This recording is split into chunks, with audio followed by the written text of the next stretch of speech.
Alhamdulillah,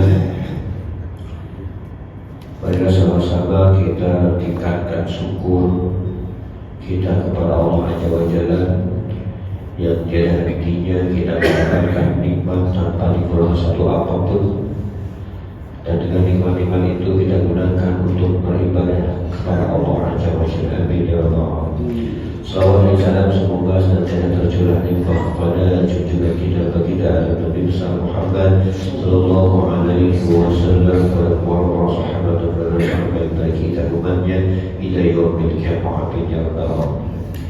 Kajian kita masih melanjutkan dari kemarin tentang bab ancaman berakhlak buruk dan anjuran berakhlak mulia. Lanjutkan hadis nomor 1306 dari Muaz bin Jabal radhiyallahu anhu. Beliau berkata, Rasulullah pernah bersabda, "Man ayyara akhahu bi dzambin lam yamut hatta ya'malahu." Barang siapa yang mencela saudaranya dengan sebab suatu dosa, maka dia tidak akan mati sehingga dia melakukannya. Jadi kalau kita ada mengolok-olok orang tentang satu perbuatan dosanya, kata Nabi, "Man ayyara akhahu bi dzambin lam yamut hatta ya'mal." Orang itu akan mengalami apa yang dialami oleh orang yang diomonginya. Jadi kalau kita menghina orang, misalkan itu dia tuh berzina itu, kemudian dia mengolok-oloknya, sementara orang yang berzina itu sudah taubat, maka kata Nabi orang itu akan mengalami dosa zina seperti orang yang dia pinjam, dia kuncikan itu sebelum dia mati, dia akan mengalami fitnah yang namanya zina. Nah, itu tentang akhlak. Maka kalau kita melihat orang berakhlak buruk, maka lebih baik kita subhanallah, mudah-mudahan kita terlindung daripada keburukan. Siapa yang menghindarkannya? Allah. Kita nggak mungkin bisa mampu menahan musibah, menahan sesuatu perbuatan buruk yang kita lakukan kecuali orang yang melindunginya. Nggak mungkin. Maka tidak boleh kita takabur mengatakan, "Oh, saya memang nggak bakalan kayak dia." Nggak bisa. Ketika kita mengolok-olok saudara kita tentang sebuah perbuatan dosanya, kata Nabi, "Lam yamut hatta ya'malahu." Maka dia tidak akan mati sehingga dia melakukannya. Ngeri juga, ya. Tanpa kita sadar, Allah melihat kita dan Allah memberikan kita mengalami apa yang kita omongin terhadap orang yang kita bicarakan tentang aibnya. Kemudian dari Bas bin Hakim, dari ayatnya dari kakeknya, beliau berkata, Rasulullah bersabda, "Wailul lilladzi yuhaddisu fayakhdibu liyudhika bihil qauma wailul lahu summa wailul lahu." Celakalah bagi orang yang bertutur kata lalu berdusta agar dengan dustanya dia bisa membuat tertawa suatu kaum. Celakalah baginya, kemudian celakalah baginya. Ini yang dinamakan akhlak. Kata Nabi, celakalah orang yang bertutur kata lalu berdusta. Jadi kalau kita bercanda, kemudian dalam rangka ingin membuat orang lain ketawa, tetapi dalam kata-katanya membuat orang ketawa ini kita membuat kedustaan. Misalnya kita katakan gini, tuh orang itu tuh kemarin saya lihat dia tuh makan ikan mentah-mentah gitu. Orang tahu, oh ketawa, padahal enggak gitu. Nah, ini celaka kan. Kita buat bikin orang ketawa dengan cara berbohong. Di bohongnya kita bukan buat merugikan orang, buat bikin orang ketawa doang, kita bohong. Gitu. Kata Nabi, wailul lahu summa wailul lahu, celakalah baginya, kemudian celakalah baginya. Nabi mengulang sampai 2 kali. Ini tentang sampai sedemikian rupanya diatur untuk bercanda aja nggak boleh bohong. Tuh, jadi luar biasa Islam ngatur kita sampai dalam bercanda aja kalau bisa jangan ada kedustaan. Ya, kecuali kita ngomong tentang kucing ya itu kucing. Ya. Kemudian dari Anas bin Malik radhiyallahu anhu dari Nabi, beliau bersabda, kafaratu minal tabtahu an tastaghfirahu. Penghapus dosa ghibah bagi orang yang telah kamu bunyikan adalah kamu mohonkan ampun untuknya. Ini dosa ghibah. Supaya terhapus dosa ghibahnya bagi orang yang telah kamu bunyikan adalah kamu mohonkan ampun untuknya. Ya, kamu memohonkan ampun untuknya. Kita minta ampun untuk orang yang kita bunyikan itu kepada Allah, supaya dosanya terhapus. Kita ngegosipin orang, tuh orang itu saya tahu banget tuh, ya Allah beneran dah, saya mau tahu banget tuh dulunya itu maling itu misal. Ternyata memang benar dia memang maling gitu. Dia memang maling. Nah, yang namanya ghibah itu kita menceritakan perkara yang benar kepada orang lain yang kalau orang yang diomonginnya itu kita bicarakan dia nggak senang. Itu namanya ghibah. Ya. Ghibah itu membicarakan perkara yang benar yang ketika orang yang dibicarakannya di depan orang lain dia nggak senang. Itu namanya ghibah. Tapi kalau kita membicarakan perkara yang salah itu fitnah namanya. Ya. Ghibah itu membicarakan perkara yang benar di hadapan orang-orang lain, perkara yang benar, tetapi ketika kita sebutkan ini di hadapannya dia gak senang. Itu namanya ghibah. Dan dosa ghibah itu bisa terhapus dengan cara kita mohon ampun kepada Allah atas dosa-dosa orang yang kita gibahin. Yang hari kita mintakan ampun, ya Allah, ampuni si dosanya. Saya pernah ngomongin kejelekannya, ya Allah, padahal saya sendiri belum tentu baik di hadapanmu, ya Allah. Ampuni dia karena saya pernah ngomongin tentang yang jelek tentang dia, padahal belum tentu dia selamanya jelek. Bisa jadi saya yang saya yang dapat dosanya atas dosa-dosa dia karena saya sebarkan aib-aib. Nah, ini caranya kita minta ampun kepada Allah atas dosa-dosa orang yang kita gibahinnya. Itu supaya dosa kita diampuni atas gibahnya kita. Kemudian nomor 9 dari Aisyah radhiyallahu anha, beliau berkata Rasulullah SAW bersabda, "Abghadul rijali ilallahi aladul khasim." Orang yang paling dibenci oleh Allah adalah orang yang sangat memusuhi lagi menentang. Siapa orang ini? Orang yang sangat memusuhi syiar Allah, syiar-syiar agama, dan menentang terus kerjanya tentang orang-orang yang menyampaikan kebaikan. Allah paling benci pada orang-orang yang kalau diberikan nasihat, dia ini selalu menentang terus. Udahlah, urus diri sendiri aja, situ aja belum benar gitu. Allah paling marah sama orang yang dikasih nasihat, dia bilang uruslah dirimu sendirinya. Allah paling marah. Karena yang memerintahkan menyampaikan kebaikan juga Allah. Ya. Nabi juga menyampaikan, kata Nabi, "Balaghu anni walau ayat, sampaikan dariku walaupun satu ayat yang kamu tahu yang pernah aku sampaikan, sampaikan lagi." Jadi target dakwah ini cuma satu, adalah menyampaikan, bukan untuk harus diterima. Jadi kalau kita dakwah, kalau dia nggak mau terima, udah jangan baper, biarin aja. Tapi Allah marah tuh sama orang yang dinasehati, dia bilang urus diri lu sendiri aja. Allah paling marah. Karena yang memerintahkan Allah, wa tawassaw bil haqqi wa tawassaw bis sabr. Allah yang memerintahkan tuh, bahkan Allah memuji dalam Al-Quran, kuntum khaira ummatin ukhrijat lin-nas ta'muruna bil ma'ruf wa tanhauna 'anil munkar wa tu'minuna billah. Allah memuji itu umat Muhammad, ya, di hadapan para makhluk-makhluknya.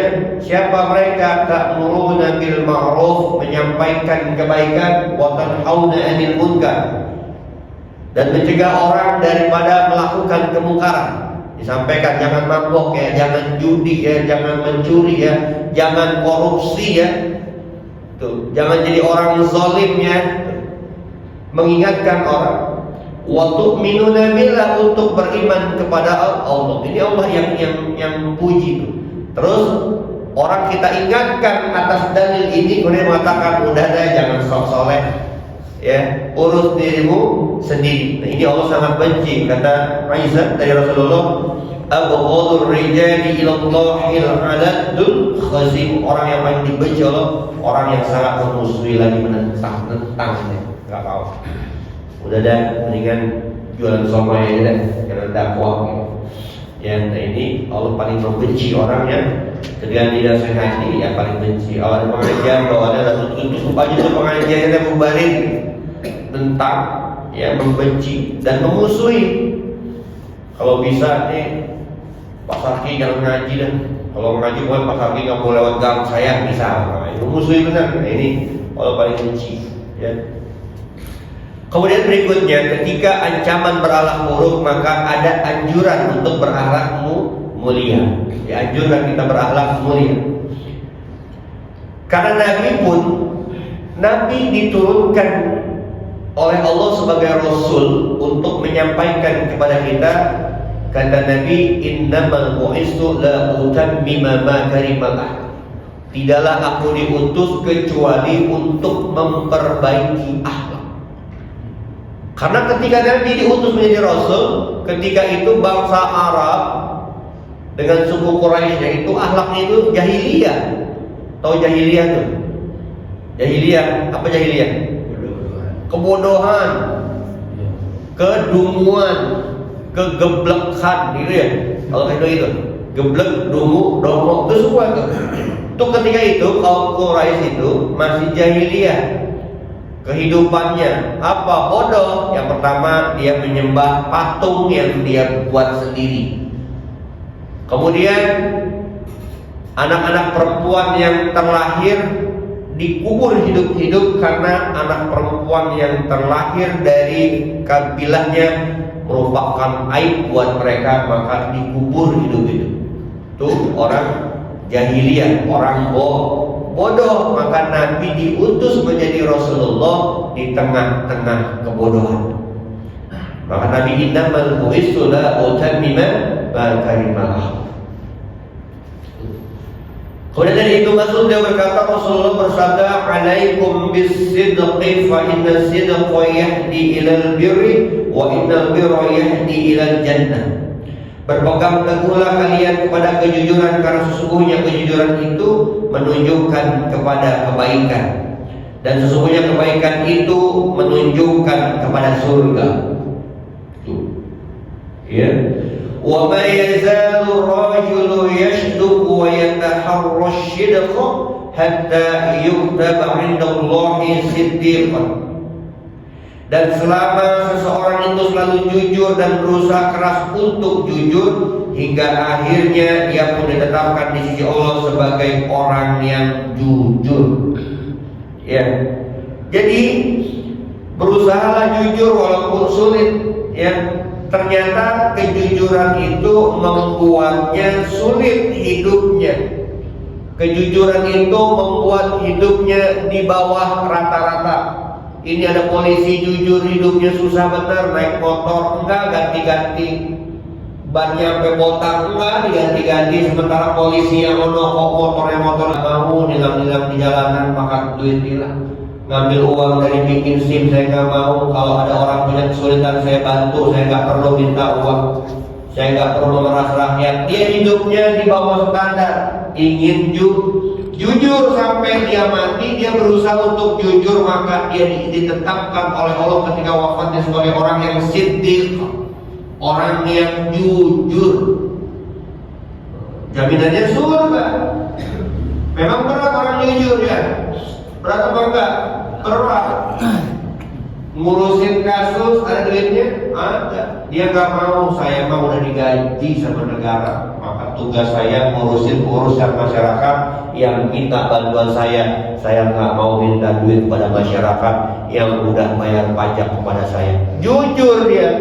Cuman motornya nggak ganti-ganti, rumahnya bolong, temboknya di mana-mana. Ya, jujur, berusaha untuk jujur. Memang sulit jujur, tapi jujur mendatangkan rahmat Allah. Kemudian wa iyyakum wal kadhiba fa innal kadhiba yahdi ilal fujur wa innal fujura yahdi ilan nar. Dan jauhilah sikap dusta, karena sesungguhnya dusta itu menunjukkan kepada kekejian, dan sesungguhnya kekejian itu menunjukkan kepada neraka. Jujur, ini benar gak lulusan UGM? Kalau enggak bilang, kalau iya sampaikan, jangan diulur sampai masyarakat seluruh dunia, pokoknya seluruh negeri geger.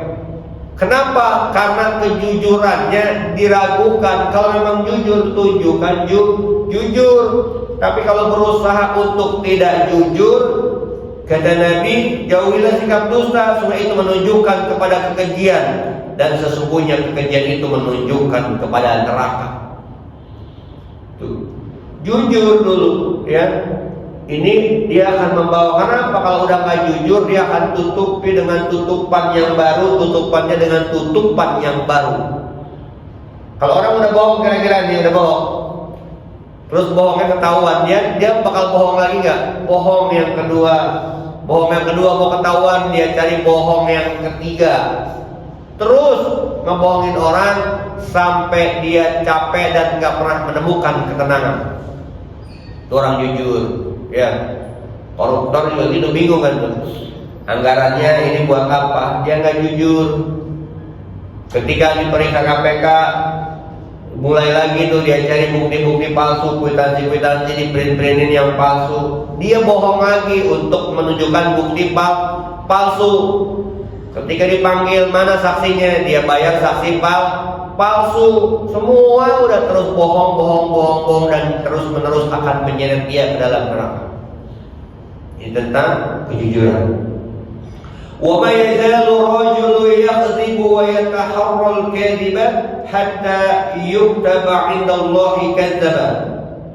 Dan selama seorang itu selalu berdusta dan berusaha keras untuk berdusta, hingga akhirnya dia pun ditetapkan di sisi Allah sebagai pendusta. Terus dia cari alasan tuh, saya lulusan ini teman-teman saya nih dulu waktu zaman sekolah, padahal bukan parkir dikumpulin. Nah gitu, bohong lagi kan? Udah gitu ketahuan, enggak, ini mukanya mirip, terus dicari bohong-bohong berikutnya sampai Allah menetapkan dia sebagai pendusta. Kalau orang lahir sebagai meninggal sebagai pendusta, terus berusaha untuk dusta, maka nanti akan dihadapkan Allah orang yang hadir tanpa wajah. Mengerikan, ya. Kemudian dari Abu Hurairah bahwasanya Rasulullah pernah bersabda, "Iyyakum wadh-dhanna fa innadh-dhanna akdzabul hadis." Jauhilah prasangka, karena sesungguhnya prasangka itu merupakan pembicaraan yang paling dusta. Ya. Iyyakum wadh-dhanna fa innadh-dhanna akdzabul hadis. Jangan berprasangka, jauhin. Kayaknya ini nih, kalau saya kayaknya ini dia kaya ini, emang ngepet sih dia kayaknya. Dia sering ke Jawa Timur tuh. Ngapain? Kayaknya ke Gunung Kawi. Padahal dia punya bisnis ngobjek tanah di sono. Ya, emang ada di Gunung Kawi, tapi jual lahan, dia jual sawah. Komisinya gede, ya, komisinya gede. Dia bisa bangun rumah bagus, dia bisa beli mobil, sering ke daerah Gunung Kawi. Gunung Kawi kan gunung, ada tanah di situ yang dijual. Nah ada orang ngeliat dia, wah kaya bener sekarang. Ini dia mau ngipri, saya tahu banget ini. Dia pokoknya menyembah setan dan setan. Kenapa? Saya ke Gunung Kawi, saya tahu banget itu. Saya pernah lihat dia naik bus ke Jawa Timur, jurusan Malang. Kayaknya mau ke Gunung Kawi, emang ada kuliah di sana. Ya. Prasangka terus dia, karena enggak terimanya, terus dia bikin sangka. Maka kata Nabi, iyyakum wadh-dhanna fa innadh-dhanna akdzabul hadis. Jauhilah prasangka, karena sesungguhnya prasangka itu merupakan pembicaraan yang paling dusta. Paling dusta tuh, daripada kedustaan, yang paling dustanya adalah prasangka. Karena belum benar aja dia udah berani ngomong tuh. Ini yang paling dusta, berat hukumannya. Maka jauhi Ya indallah, jauhi itu prasangka udah dia sekarang kaya, alhamdulillah, kayaknya emang udah waktunya dia kaya. Emang dulunya susah banget, cuman kan Allah maha merubah segala keadaan. Mungkin udah waktunya dia kaya saat ini. Memang keturunannya dari dulu miskin terus dia doang yang kaya. Saya tahu banget kakeknya ininya dulu miskin semua, dia kaya. Mungkin udah waktunya dia kaya dari Allah. Begitu aja udah. Jangan ditambahin. Tapi emang dia udah sering ke Gunung Kawi, saya tahu. Ini masa ngomong aja nih gitu mah ya. Mau percaya mau enggak ya terserah. Udah menyebarkan dusta. Ya. Akhirnya orang yang mendengar, apa iya ya? Apa iya ya? Iya kali ya. Ngomong lagi ke orang lain lagi. Ngomong sama lu doang, ngomong ya. Jangan kasih orang lain lagi nih. Itu si Anu tuh dia kaya, pantas ya dia kaya, emang saya ke Gunung Kawi. Dia ngomong, kata dia, saya mau ngomong sama lu doang ya. Kata dia nih, ngomong ke temannya lagi, ngomong sama lu doang ya. Nah, berapa lu doang tuh? Ada 1000 orang yang lu doang, semuanya tahu. Maka Nabi kalau orang yang kayak gini nih, kemudian dia minta maaf, mengklarifikasi tentang ghibah, tentang fitnah. Maka kata orang yang dituduhnya, walaupun dia minta maaf nih, dia bilang kalau saya sih memaafkan, cuman kalau fitnah dan ghibah telah tersebar, bagaimana cara membersihkannya? Ini pernah terjadi kisah seorang ulama sufi yang bernama Abu Nawas. Beliau bercerita tentang fitnah dan ghibah yang orang lakukan. Ketika dia meminta maaf, dia bilang, coba kalau kau mau minta maaf, engkau ambil sebuah bantal yang berisi bulu angsa atau kapuk. Engkau sobek bantalnya, engkau kepruk di tengah lapangan yang luas yang penuh dengan angin. Kemana kapuk itu berterbangan? Nyebar tuh. Ketika kapuk sudah bertebaran, siapa yang bisa nyari kapuk itu terbangnya kemana? Cari sampai ketemu, aku maafkan. Bisa nggak? Kemana tuh kamu terbangnya? Nah itulah dosa ghibah dan dosa fitnah. Kalau sudah keluar dari mulut kita, siapa yang jamin nggak nyampe ke orang lain? Kan begitu ngomongnya. Ini mama, lu doang ya, jangan ngomong sama yang lain.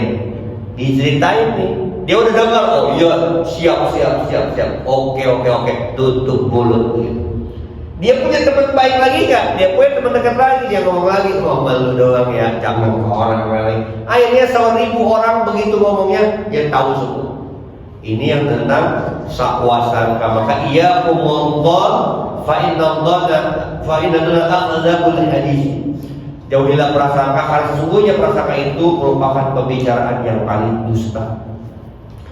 Kemudian nomor 13-12 dari Abu Sa'id Al-Khudri, beliau berkata, qala Rasulullah sallallahu alaihi wasallam, iyyakum wal julusa bil turuqati. Qalu ya Rasulullah, ma lana buddun min majalisina tatahaddatsu fiha. Qala fa amma idza abaitu fa'atu at-tariqu haqqahu. Qalu wa ma haqqu? Qala adud basari wa kuffal al-'adab wa raddus salami wal amru bil ma'rufi wan nahyu 'anil munkar. Rasulullah bersabda, hindarilah duduk-duduk di jalan-jalan. Mereka berkata, wahai Rasulullah, kami tidak memiliki jalan alternatif dari duduk di tempat-tempat duduk kami, di mana kami bisa berbincang-bincang di sana. Beliau bersabda, adapun jika kalian enggan meninggalkannya, maka berilah jalan itu haknya. Mereka berkata, apa haknya? Beliau menjawab, menundukkan pandangan mata, mencegah gangguan, menjawab salam, beramar ma'ruf dan nahi munkar. Nabi menyampaikan jangan duduk di pinggir jalan. Kenapa? Karena jalan itu punya haknya. Untuk apa? Untuk dilewati orang. Kata sahabat, ya Rasulullah, kita nggak punya tempat lagi selain di situ. Kayak kita mau di perempatan tuh nongkrong gitu, di perempatan tuh ganggu orang lewat gitu ceritanya. Jangan di situ, nggak ada lagi selain di situ. Kata Nabi, kalau emang nggak ada tempat lain lagi, maka berikan haknya jalan. Apa haknya Rasulullah? Yang pertama, kalau orang lewat minggir. Terus kalau ada orang lewat apa? Tundukkan pandangan. Ya, tundukkan pandangan. Jangan ada perempuan lewat ceting. Nah, kemudian gak penting banget tuh. Gak boleh tuh. Ada orang lewat tuh, ya kan? roknya sejengkal doang kan tuh. Yang nongkrong kira-kira duduk apa ngeliatin dari ujung pala, ujung kaki sampai hilang. Nah, kata Nabi kalau mau tetap begitu maka tundukkan pandangan. Kalau ada yang lain jenis lewat, tundukin sampai dia lewat. Kira-kira begitu apa begini? Tuh. Maka nanti jangan nongkrong, takut ada yang lewat. Ntar yang ada udah ngeliatin ngomongin, buset dah, nggak kayak bini gue, dia mah beda. Berat dah kayak gini, akhirnya makin dosanya banyak. Ya, tuh, tundukkan pandangan mata, mencegah gangguan, jangan ganggu orang lewat sampai orang risih mau lewat. Yang kedua menjawab salam. Kalau orang lewat, mengucapkan salam, jawab assalamualaikum, bang, silakan lewat. Kalau orang mikir bang, misi bang, begitu ya, permisi, silakan jawab. Tuh, karena kita mengganggu, beramar ma'ruf dan nahi mungkar, ya, harus menjaga diri daripada kemungkaran. Kemudian menjaga akhlak baiknya, karena jalanan itu punyanya umum. Tuh, karena Nabi boleh dah kalau emang nggak bisa minggir. Cuman tadi ya, tundukkan pandangan, ya, mencegah gangguan, menjawab salam, beramar ma'ruf dan nahi mungkar. Kira-kira ini gampang apa mudah? Bagus saya. Gampang apa mudah? Susahnya mana? Gitu. Karena gak mudah memang. Itu bisa dibuktikan. Ada orang lewat gendut banget, bola lewat. Ada aja tuh mulut tuh iseng aja. Karena tadi jalan umum setan ya banyak, ya. Orang berantem juga di jalanan sering kan, setannya banyak istighfar. Kita nongkrong di jalanan, udah tuh setan demen. Ya. Semua dikomenin tuh. Ada orang lewat suami istri, dia ngomong gini, Beauty and the Beast. Maksudnya, Ustazah itu bininya cakep banget, lakinya kayak singa. Hitam keling, rambut jabrik, hidungnya mengkerem. Dia ngomongin lagi. Tuh pasti pun disengaja bahannya ya. Ada suaminya lewat bilang gitu, Beauty and the Beast mana? No, bininya cakep banget, laki hitam keling begitu. Nah, omongan aja keluar. Maka hindari gitu ya. Masuk ke dalam rumah, jangan di pinggir jalan, khawatirnya ngomongin orang. Semua yang lewat dikomentarin. Kemudian dari Muawiyah, beliau berkata, Rasulullah bersabda, man yaridillahu bihi khairan yufaqihu fiddin. Ketika Allah, barang siapa yang Allah menghendaki kebaikan padanya, niscaya dia menjadikannya paham dalam masalah agama.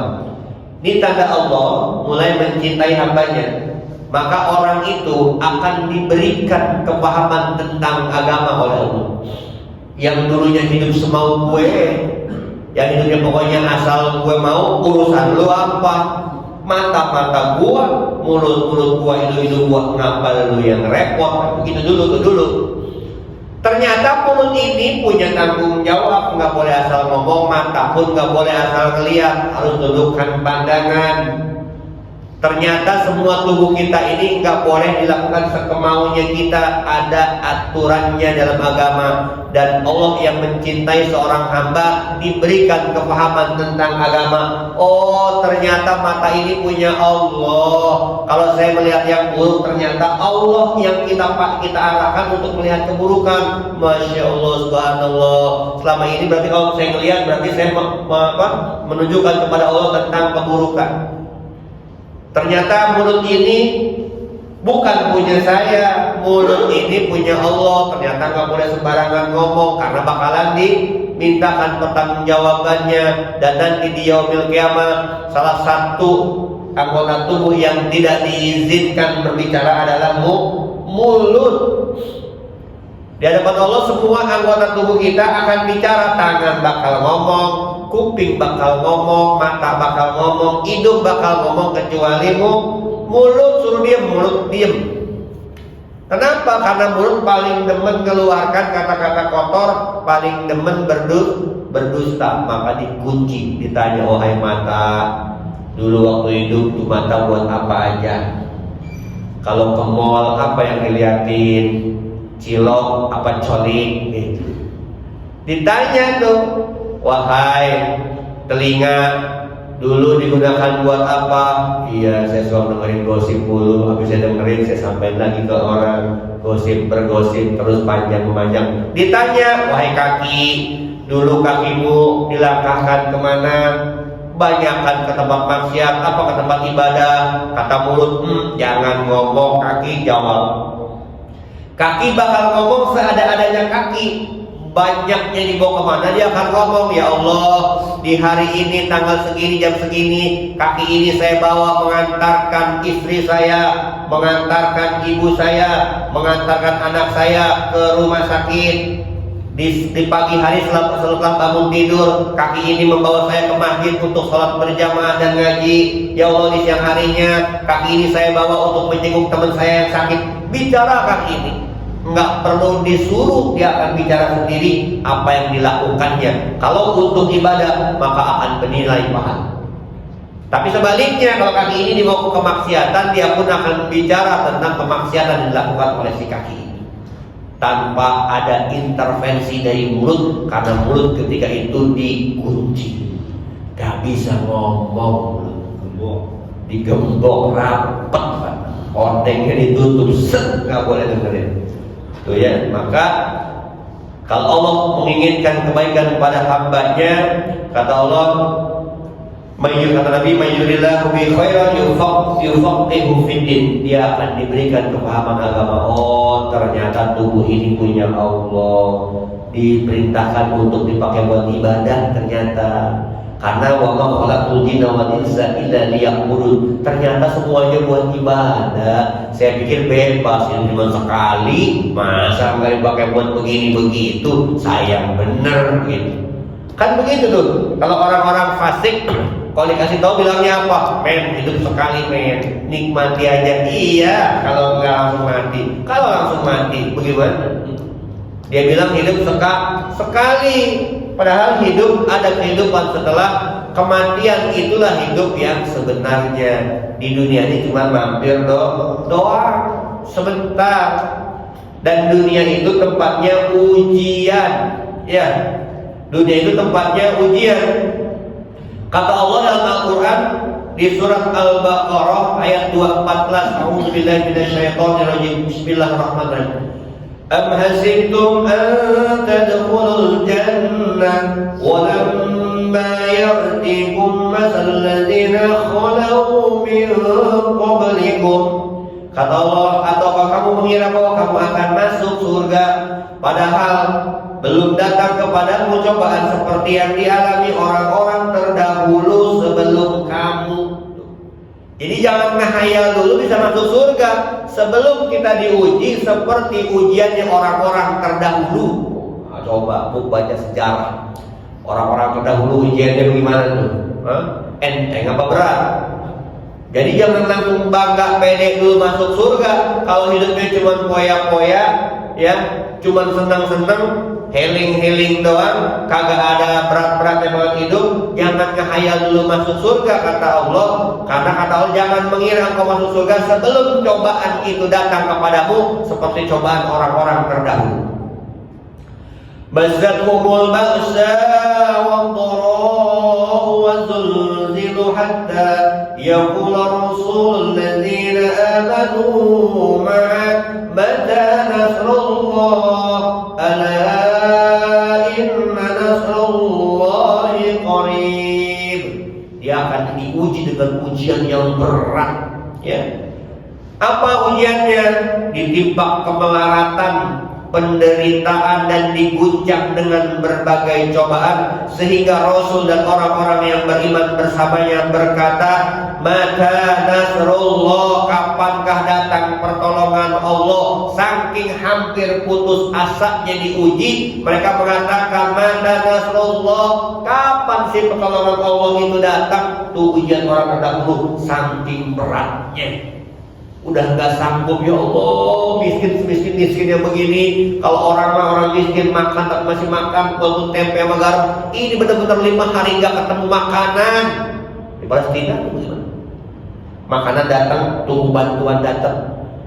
Di Sudan orang sampai tinggal tulangnya doang, dagingnya udah nggak tersisa, kulit doang yang ngumpul. itu kira-kira diujinya berat apa ringan? Orang-orang dulu sama ujiannya itu, kalau dia beriman kepada Allah taruhannya nyawa. Kalau dia mau beribadah kepada Allah, ditanya sama rajanya, mau menganggap aku Tuhan atau Tuhanmu yang di sana? Kalau aku Tuhan aman. Kalau Tuhanmu yang kau bilang Allah, maka aku minta engkau masuk dalam lubang yang berisi kobaran api. Orang-orang dahulu begitu tuh. Kira-kira kita udah ada tuh ujian kayak gitu.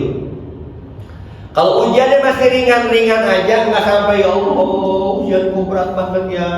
Ini belum selesai, datang lagi yang ini. Ini baru datang lagi yang dari sini. Ini belum kelar, udah siap-siap datang lagi. Kapan sih ya Allah ujiannya ini sampai benar-benar hilang? Sampai kita ngomong begitu. Para nabi dan pengikutnya mengatakan mata nasrullah, maka Allah menjawab, ingatlah kata Allah, ala inna nasrullahil qarib, ingatlah sesungguhnya pertolongan Allah itu dekat. Kapan dekatnya? Ketika ujian udah sangat beratnya. Jika ujian sudah sangat berat, tandanya pertolongan Allah sudah dekat. Sampai kita bilang udah nggak ada lagi jalan keluar. Kalau bukan Allah yang nolong, nggak ada lagi dah. Kita mau kemana juga udah nggak bakalan ditolong. Mau kemana juga nggak akan ada yang bantu. Orang mah udah nggak peduli, manusia mah. Ya tikus lewat juga pasti mencibir kita. Kecoa lewat juga kecoa akan menghina kita. Kecoa apa? Kecoa kan dihina. Kecoa hina aja pasti menghina kita. Dari ibaratnya begitu tuh. Ya. Kecoa itu kan kotor, bau, hina. Kecoa aja menghina kita dah. Pokoknya begitu. Saking udah nggak ada yang pedulinya. Dia mengatakan cuma Allah doang yang bisa nolong kita. Tandanya itulah pertolongan Allah sudah sangat dekat. Ya. Al-Baqarah ada tuh di ayat kali ayat 186 ya. Tentang Ramadan. Kemudian dilanjutkan tentang ya Muhammad sampaikan kepada hambaku kalau dia menanyakan tentang aku sangat dekat.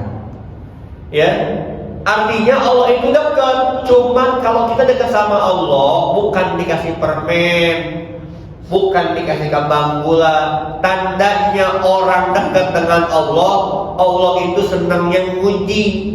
Allah itu maha penyayang, dari yang paling penyayang. Bahkan kasih sayangnya Allah, lebih sayangnya Allah kepada kita, lebih sayangnya seorang ibu kepada anaknya. Tapi kok kalau dekat sama Allah kok malah diuji? Karena Allah menginginkan ketika kita kembali kepada Allah menjadi hamba-Nya yang berkualitas, yang udah habis dosanya karena di dunianya dibikin nggak betah, supaya dia pengen buru-buru pulang ketemu dengan aku. Jadi kalau orang yang dicintai Allah itu dia dibikin pengen banget buru-buru pulang, tuh gitu. Tandanya orang yang dicintai Allah dibikin orang itu pengen buru-buru pulang ketemu dengan Allah. Artinya meninggoy. Kalau kata orang dulu, ya Allah, dunia ini emang bukan tempatku ya Allah. Mudah-mudahan aku diberikan kesabaran. Aku merasa nggak ada nikmat-nikmat di dunia, cuma nikmatnya ketika melihat wajahmu ya Allah. Begitu. Maka kematian itu tidak membuatnya takut. Kematian itu yang sangat diharapkan, karena dengan kematian dia bertemu dengan yang paling dicintainya, yakni Allah Azza wa Jalla. Karena kenikmatan terbesar itu adalah diizinkan menatap wajah Allah di yaumil kiamat. Allah punya wajah, tapi jangan dikias. Jangan digambarkan wajah Allah begini. Kita akan ditemui oleh Allah, dan salah satu kenikmatan yang paling besar adalah ditemuin oleh Allah. Maka orang yang paling dicintai, orang yang memiliki kepahaman agama. Jadi dia selalu berdoa, jangan dah haram, ambil yang halal aja. Emang banyak sih, tapi haram takut. Allah nggak bikin dia ngambil. Kenapa? Karena kata Allah jangan. Karena tidak mungkin sesuatu yang buruk itu akan aku terima. Ya, maka diberikan kepahaman agama. Kemudian riwayat 14 dari Abu Ad-Darda, beliau berkata Rasulullah SAW bersabda, "Ma min syai'in fil mizani asqalu min husnil khuluq." Tidak ada sesuatu pun di dalam timbangan amal yang lebih berat daripada akhlak yang baik.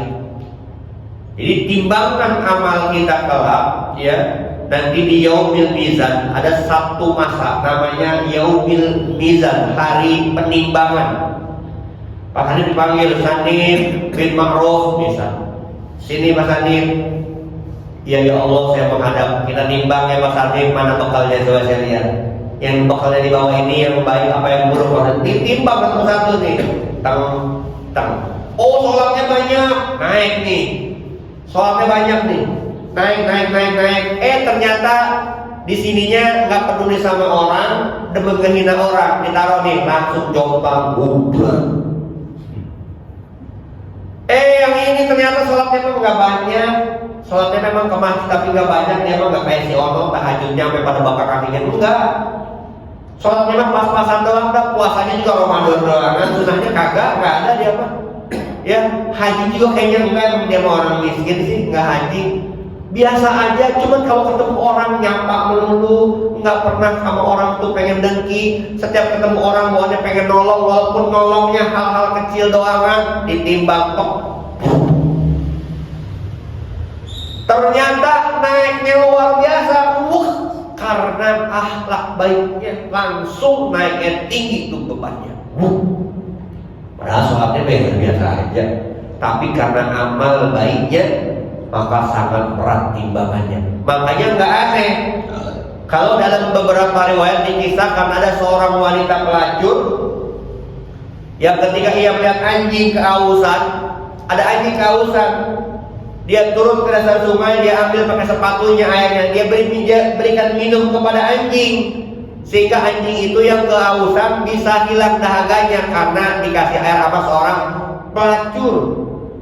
Pelacur kan orang jijik bawaannya, bawa pendosa, ya lendir begitu.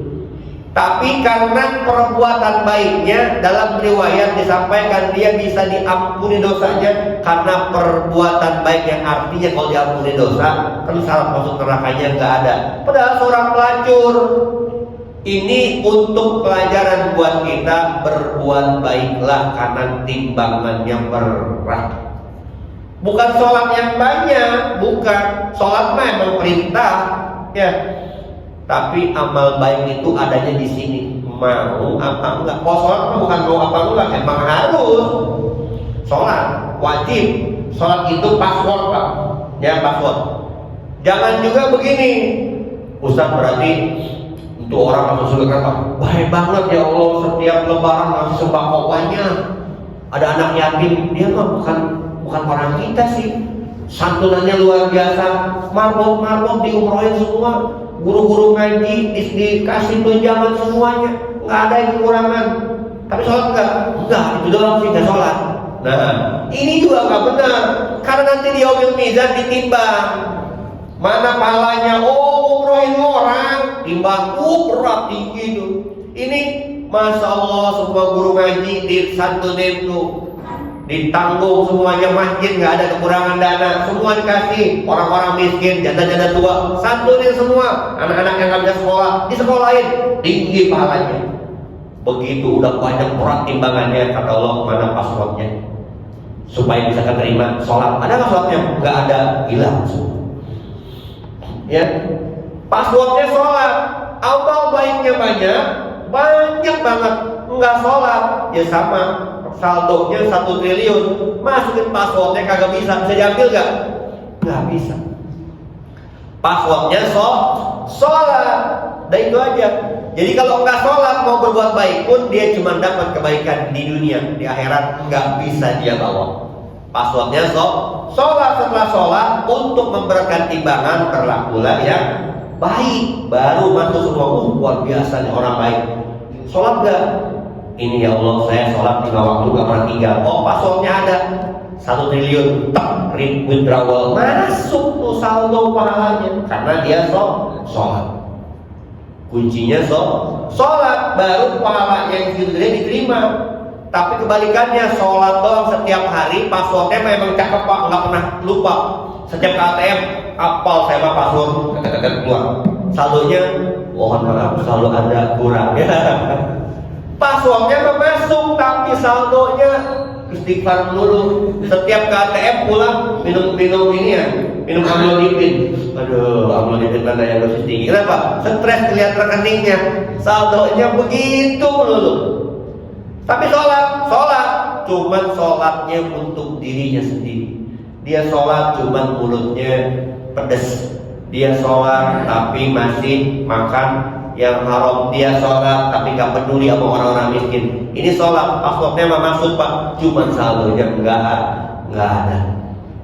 Itu tentang berbuat baik. Dan sebagai penutup, sebelum lanjut lagi insyaallah minggu depan, dari Ibnu Umar radhiyallahu anhu berkata, Rasulullah bersabda, al-haya'u minal iman. Malu itu bagian daripada iman. Nah, ini harus jaga rasa malu. Kalau orang udah gak punya rasa malu, artinya imannya udah mulai bergeser. Malu itu minimal, ya Allah, masa waktunya sholat subuh saya masih mendengarin musik rock.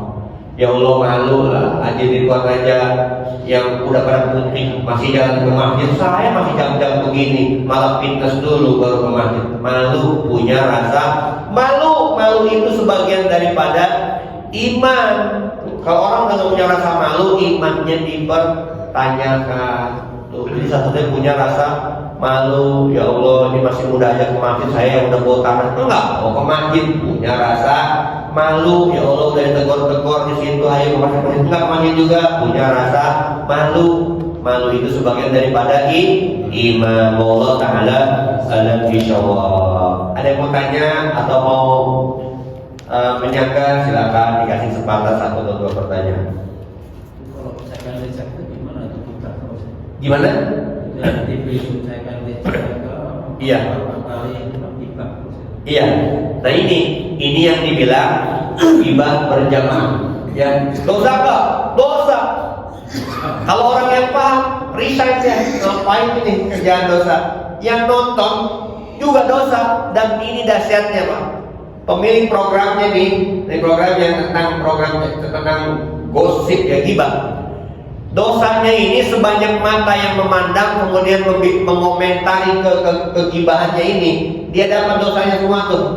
Kalau yang nonton di Indonesia, dia tanggung dosanya orang se-Indonesia. Tanggung dosa Indonesia. Kok begitu? Ya kan udah jauh. Ya, walaupun jauhi olehmu prasangka, nggak boleh. Cuman ini akhir zaman. Akhir zaman itu udah mendekati era Dajjal. Dajjal itu membawa surga yang dibungkus kesengsaraan, membawa neraka yang dibungkus kenikmatan. Ada 2. Ya, Dajjal itu bawa 2 perkara. Yang pertama surga, yang kedua neraka. Surga dibalut dengan kesengsaraan, kepahitan, ketidakenakan. Orang nggak mau melihat itu, nggak enak. Tapi neraka dibalut dengan kenikmatan, kemewahan, keindahan, keceriaan. Dibalut dengan itu, maka orang banyak yang demen kepada ini. Nah, inilah akhir zaman. Dajjalnya belum keluar, tapi pemahamannya sudah banyak di mana-mana. Maksud tadi program-program gosip. Kita yang tahu jangan nguping. Oh iya itu. Kita benerin. Kita bilang, iya sih, memang ya tahu lah ya namanya artis ya, kita juga sama-sama tahu. Dia malah ikutan ngomongin. Nah, jangan. Astagfirullahaladzim, ganti aja udah. Ya, ini nonton sinetron tentang hidayah ya. Ganti dah tuh, nonton hidayah aja dah. Ganti. Kita harus milih. Jangan malah, wih asik, bentar lagi nih, silet. Bentar lagi, dicek bibir.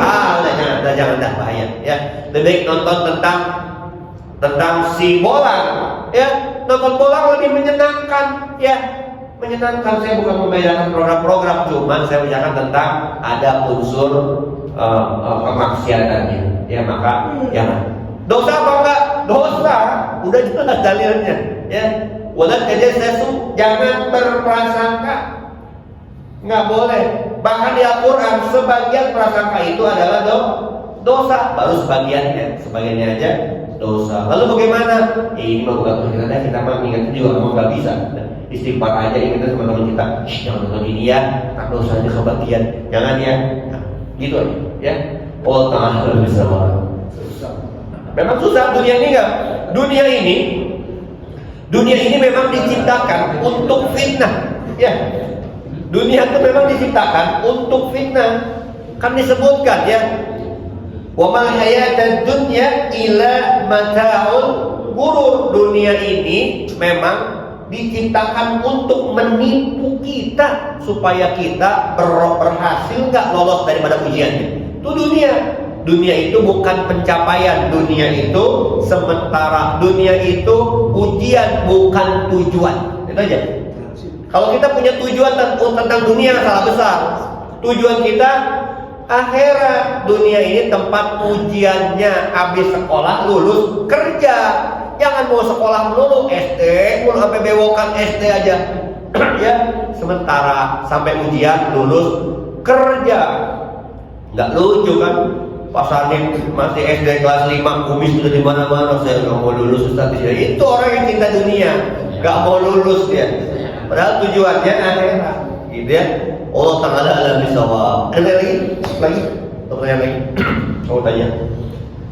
Kalau nggak ada, kalau ngomongin orang bilangnya asal tahu aja. Asal, jangan,